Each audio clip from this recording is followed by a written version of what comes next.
창세기 18장 16절에서 19장 38절. 그 사람들이 떠나려고 자리에서 일어나 소돔을 향해 출발했다. 아브라함은 그들을 배웅하려고 함께 걸어갔다. 그때 하나님께서 말씀하셨다. 내가 앞으로 하려고 하는 일을 아브라함에게 숨기겠느냐? 아브라함은 장차 크고 강한 민족이 되어 세상 모든 민족이 그를 통해 복을 받게 될 것이다. 그렇다. 내가 그를 택한 것은 그가 자기 자녀와 후손을 가르쳐 하나님의 생활 방식을 따라 친절하고 너그럽고 바르게 살게 하려는 것이다. 그리하여 하나님이 아브라함에게 약속하신 것을 이루려는 것이다. 하나님께서 계속해서 말씀하셨다. 소돔과 고모라의 희생자들이 울부짖는 소리가 내 귀를 먹먹하게 하는구나. 그 도시의 죄악이 너무 크다. 내가 직접 내려가서 저들이 하는 짓이 정말 내 귀에 들려오는 울부짖음처럼 악한지 알아봐야겠다. 그 사람들이 소돔을 향해 출발했으나 아브라함은 하나님의 길에 서서 그 길을 가로막았다. 아브라함이 하나님을 대면하여 아뢰었다.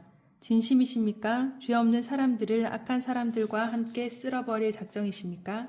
그 도시에 의인 50명이 있다면 어떻게 하시겠습니까? 죄 없는 사람들을 악한 사람들과 함께 쓸어버리시겠습니까? 의인 50명을 봐서라도 그 도시를 용서하지 않으시렵니까? 저는 주께서 의인과 악인을 구별하지 않고 죽이실 것이라고는 생각하지 않습니다. 세상을 심판하시는 분께서 공정하게 심판하셔야 하지 않겠습니까? 하나님께서 말씀하셨다. 소돔에 의인 50명이 있으면 내가 그들을 봐서 그 도시를 용서하겠다.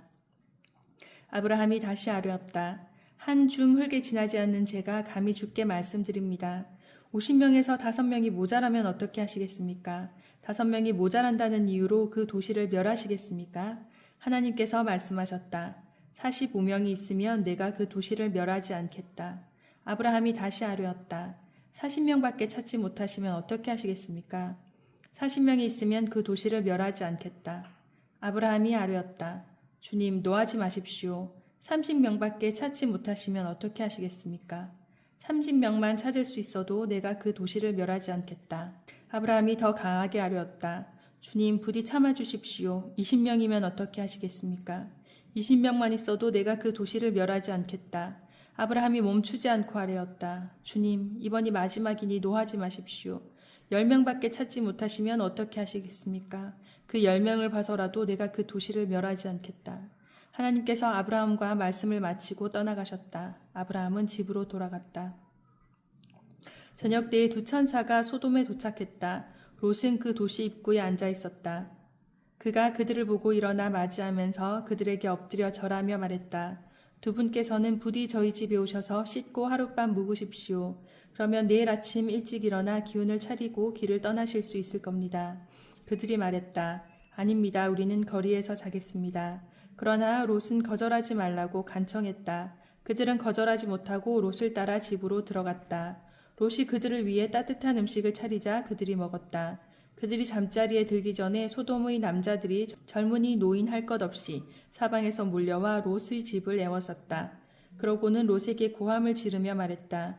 오늘 밤 당신 집에서 머물려고 온 사람들이 어디 있소? 그들을 데리고 나오시오. 우리가 그들과 재미 좀 봐야겠소. 롯이 밖으로 나가 뒤로 문을 닫아 걸고 말했다. 여보시오, 제발 수치스러운 짓을 하지 마시오. 자, 내게 남자를 알지 못하는 두 딸이 있소. 내가 그들을 내줄 테니 그 아이들과 즐기고 이 사람들은 건드리지 마시오. 이들은 내 손님이요. 그들이 말했다. 저리 비켜. 어디서 굴러들어와서 우리를 가르치려 드는 거냐? 저들보다 너를 먼저 손봐야겠구나. 그러고는 롯에게 달려들어 그를 밀치고 문을 부수려고 했다. 그러자 두 사람이 손을 내밀어 롯을 집 안으로 끌어들이고 문을 닫아 걸었다. 그들은 문을 부수려고 하는 자들을 우두머리 졸게 할 것 없이 모두 눈이 멀게 하여 어둠 속을 헤매게 만들었다. 그 두 사람이 롯에게 말했다.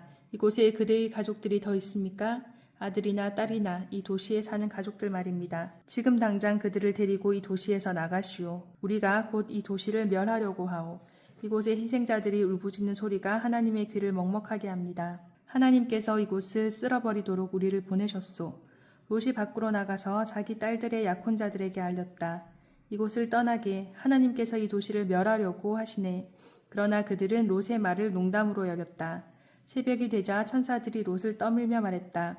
서두르시오. 너무 늦기 전에 그대의 아내와 두 딸을 데리고 이곳을 떠나시오. 그렇지 않으면 이 도시가 벌을 받을 때에 멸망하고 말 것이요. 롯이 꾸물거리자 그 사람들이 롯의 팔과 그의 아내와 딸들의 팔을 잡고 도시 밖 안전한 곳으로 데리고 나갔다. 하나님께서 그들에게 자비를 베푸셨다. 롯의 가족을 밖으로 데리고 나온 뒤에 그 사람들이 롯에게 말했다. 지금 당장 달아나 목숨을 구하시오. 뒤돌아보지 마시오. 평지 어디에서도 멈추면 안 됩니다. 산으로 달아나시오. 그렇지 않으면 죽고 말 것입니다. 그러자 롯이 반대했다. 안 됩니다. 그렇게 하지 마십시오. 두 분께서는 저를 좋게 보시고 크나큰 호의를 베푸셔서 제 생명을 구해주셨습니다. 하지만 저는 산으로 달아날 수 없습니다. 산에 있더라도 끔찍한 재앙이 미쳐서 죽을지도 모릅니다. 저쪽을 보십시오. 저 성읍은 우리가 닿기에 가깝고 아무런 일도 닥치지 않을 만큼 작은 곳입니다. 저 작은 성읍으로 달아나 목숨을 건지게 해주십시오. 좋소. 그대가 그렇게 하겠다면 원하는 대로 하시오. 그대가 택한 성읍은 멸하지 않겠소. 하지만 서둘러 그곳으로 달아나시오. 그대가 그곳에 닿기 전에는 내가 아무 일도 할 수 없소. 그리하여 그 성읍은 작은 성읍이라는 뜻의 소알이라고 불리게 되었다. 롯이 소알에 이르렀을 때 해가 하늘 높이 떠 있었다. 그때 하나님께서 유황과 불을 소돔과 고모라에 비처럼 퍼부으셨다. 유황과 불이 하나님이 계신 하늘로부터 용암처럼 흘러내려서 두 도시와 평지 전체, 두 도시에 살고 있던 모든 사람과 땅에서 자라던 모든 것을 멸했다. 그러나 롯의 아내는 뒤를 돌아보다가 그만 소금 기둥이 되고 말았다. 아브라함은 이튿날 아침 일찍 일어나 얼마 전에 하나님과 함께 서 있던 곳으로 갔다. 그가 소돔과 고모라를 바라보고 온 평지를 내려다보니 보이는 것이라고는 온통 땅에서 뿜어져 나오는 연기뿐이었다. 마치 용광로에서 뿜어져 나오는 연기 같았다. 하나님께서 평지의 도시들을 멸하실 때 아브라함을 잊지 않으셨다. 그래서 그 도시들을 땅에서 쓸어버리시기 전에 롯을 먼저 나오게 하신 것이다. 롯은 소알을 떠나 산으로 가서 두 딸과 함께 살았다. 소알에 머무는 것이 두려웠기 때문이다. 그는 두 딸과 함께 동굴에서 살았다. 하루는 큰딸이 작은 딸에게 말했다. 아버지는 늙어가고 이 땅에는 우리에게 아이를 얻게 해줄 남자가 없구나. 아버지에게 술을 대접해 취하게 한 뒤에 아버지와 잠자리를 같이 하자. 그러면 우리가 아버지를 통해 자식을 얻게 될 거야. 우리가 집안을 살릴 수 있는 방법은 이것밖에 없어. 그날 밤 그들은 자기 아버지에게 술을 대접해 취하게 했다. 큰 딸이 들어가 아버지와 잠자리를 같이 했다. 그러나 그는 취한 나머지 딸이 무슨 일을 하는지 전혀 알지 못했다. 이튿날 아침 큰딸이 작은 딸에게 말했다. 지난밤에는 내가 아버지와 잠자리를 같이 했으니 오늘 밤은 내 차례야. 우리가 다시 아버지를 취하게 한 뒤에 내가 아버지와 잠자리를 같이 하여라. 그러면 우리 둘 다 아버지를 통해 아이를 갖게 되어 우리 집안을 살리게 될 거야. 그날 밤 그들은 아버지에게 또다시 술을 대접해 취하게 한 다음 작은 딸이 들어가 아버지와 잠자리를 같이 했다. 이번에도 그는 취한 나머지 딸이 무슨 일을 하는지 전혀 알지 못했다. 두 딸 모두 자기 아버지 롯의 아이를 갖게 되었다. 큰딸은 아이를 낳고 그 이름을 모압이라고 했다. 모압은 오늘날 모압 사람의 조상이 되었다. 작은 딸도 아들을 낳고 그 이름을 베남미라고 했다. 베남미는 오늘날 암몬 사람의 조상이 되었다. 마태복음 6장 25절에서 7장 14절. 너희가 하나님께만 예배하는 삶을 살기로 결심하면 식사 때 식탁에 무엇이 오르고 옷장에 있는 옷들이 유행에 맞는지 따위로 안달하며 설치지 않게 된다. 너희 삶은 뱃속에 넣는 음식이 전부가 아니며 너희의 겉모습도 몸에 걸치는 옷이 전부가 아니다. 새들을 보아라. 얽매일 것 없이 자유롭고 업무에 속박되지 않으며 하나님이 돌보시니 염려가 없다. 그분께 너희는 새들보다 훨씬 더 중요하다. 거울 앞에서 설친다고 해서 키가 단 1cm라도 커진 사람이 있더냐? 유행을 따르느라 버린 돈과 시간이 그토록 많지만 그렇다고 크게 달라지는 것 같더냐? 옷을 볼 것이 아니라 들판에 나가 들꽃을 보아라. 들꽃은 절대로 치장하거나 옷을 사들이는 법이 없지만 너희는 여태 그런 색깔이나 디자인을 본 적이 있느냐? 이 나라의 남녀 베스트 드레서 10명이라도 그 옆에 서면 초라해 보인다. 아무도 보아주지 않는 들꽃의 겉모습에도 그토록 정성을 들이시는데 하물며 하나님께서 너희를 돌보고 자랑스러워하시며 너희를 위해 최선을 다하시지 않겠느냐? 나는 지금 너희로 여유를 갖게 하려는 것이며 손에 넣는데 온통 정신을 빼앗기지 않게 해서 베푸시는 하나님께 반응하도록 하려는 것이다. 하나님과 그분의 일하시는 방식을 모르는 사람은 그런 일로 안달하지만 너희는 하나님을 알고 그분의 일하시는 방식도 안다. 너희는 하나님이 실체가 되시고 하나님이 주도하시며 하나님이 공급하시는 삶에 흠뻑 젖어 살아라. 뭔가 놓칠까봐 걱정하지 마라. 너희 매일의 삶에 필요한 것은 모두 채워주실 것이다. 하나님께서 바로 지금 하고 계신 일에 온전히 집중하여라. 내일 있을지 없을지도 모르는 일로 동요하지 마라. 어떠한 어려운 일이 닥쳐도 막상 그때가 되면 하나님께서 감당할 힘을 주실 것이다. 사람들의 흠을 들추어내거나 실패를 꼬집거나 잘못을 비난하지 마라. 너희도 똑같은 대우를 받고 싶지 않거든 말이다. 비판하는 마음은 부메랑이 되어 너희에게 되돌아올 것이다. 내 이웃의 얼굴에 묻은 얼룩을 보면서 자칫 내 얼굴에 추한 비웃음은 그냥 지나치기 쉽다. 내 얼굴이 멸시로 일그러져 있는데 어떻게 뻔뻔스럽게 내가 내 얼굴을 씻어주겠다고 말하겠느냐.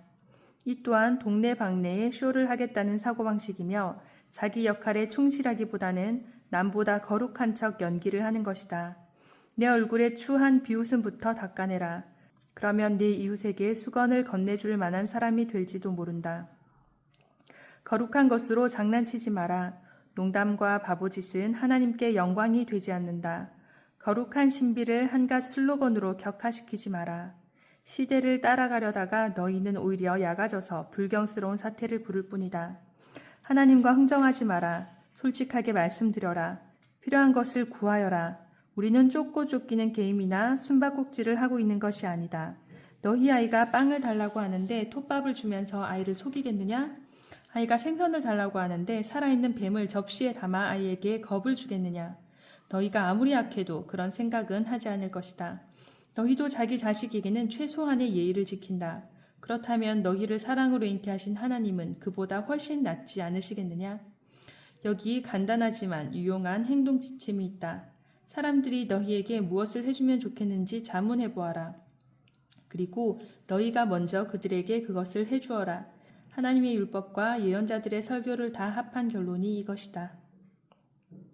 하나님께 이르는 지름길을 찾지 마라. 세상에는 여가 시간을 활용하는 것만으로도 성공하는 인생에 이를 수 있다고 말하는 쉽고도 확실한 공식들이 넘쳐난다. 대다수 사람들이 그런 말에 속겠지만 너희는 속지 마라.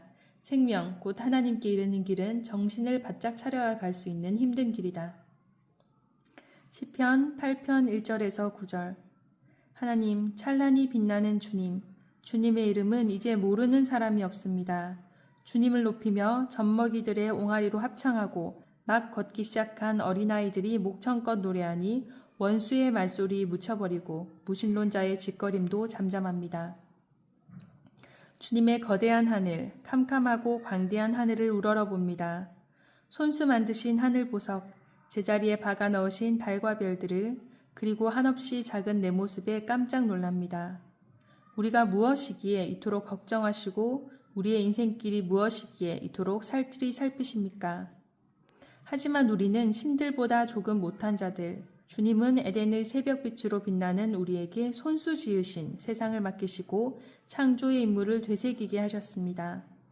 양떼와 소떼, 들짐승들, 날아다니는 새들과 헤엄치는 물고기, 깊은 바다에서 노래하는 고래들을 다스리게 하셨습니다. 하나님, 찬란히 빛나는 주님, 주님의 이름이 온 세상에 메아리칩니다.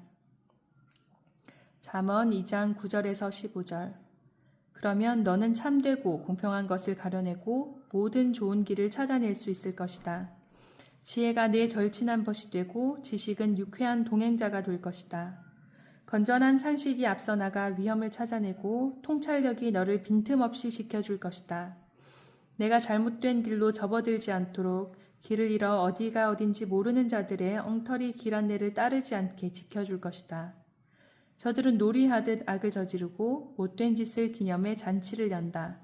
그들이 다니는 길은 죄다 막다른 골목, 여기저기 둘러봐야 출구 없는 미로일 뿐이다.